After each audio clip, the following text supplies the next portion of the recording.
Bonjour, c'est Charles Dubus, votre coach en aménagement paysager dans la métropole lilloise et ses environs.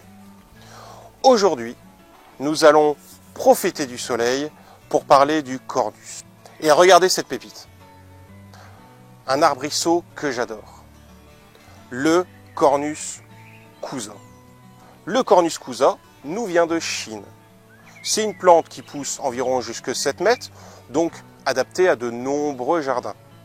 Et on la plante en plein soleil, voire la mi-ombre, dans un sol léger. N'hésitez pas à rajouter de la tourbe à la plantation ou de la pouzzolane.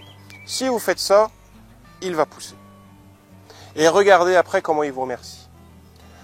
Une floraison très abondante, de larges fleurs blanches à 4 pétales. Puis ensuite, vous allez avoir un fruit qui ressemble un peu à une fraise. Alors rassurez-vous, c'est un fruit comestible. Pas bon, mais comestible.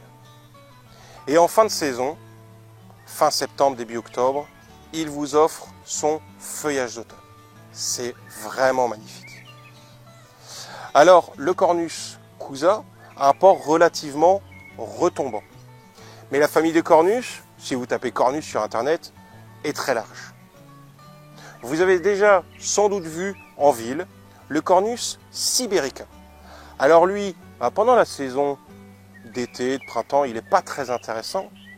Mais par contre, sa couleur de bois, rouge, jaune, vert, voire noir, pendant l'hiver, sur un sol enneigé, c'est magnifique. Un autre cousin de notre Cornus causa, c'est le Cornus controversa. Alors la différence, la fleur, elle est plus petite, beaucoup plus de fleurs, mais de plus petite taille. Son port est très étalé. Cornus controversa, il va faire des plateaux. Mais en termes de culture, c'est la même.